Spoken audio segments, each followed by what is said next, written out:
ফাতেমা, এই ফাতেমা, মেয়েটাকে কতক্ষণ ডাকছি, সে সারাই দিচ্ছে না। আল্লাহই জানে মেয়েটাকে মোবাইল টিপতেছে।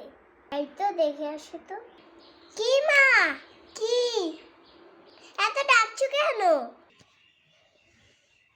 তোকে কতবার ডাকছি, এত ফুলছো কেন সাপের মতো?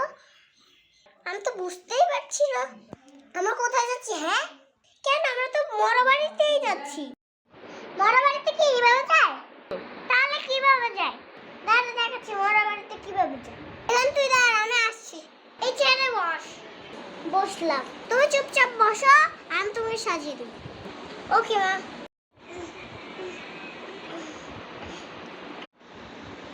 এই তো আমার মেয়েটাকে অনেক সুন্দর লাগছে না? দুদিনে লাগে। আর কোন দিক দিয়ে দিয়ে খালি খালি খালি লাগছে। পেয়েছি, আর কপালে টিপটা। মা তুমি এভাবে করে সাজিয়ে দিচ্ছ কেন? আমার তো অনেক সুন্দরই লাগছে। লোকে তো দেখলে তো আমাকে হাসাহাসি করবে। লোকে হাসলে আমার কোনো লাভ নেই।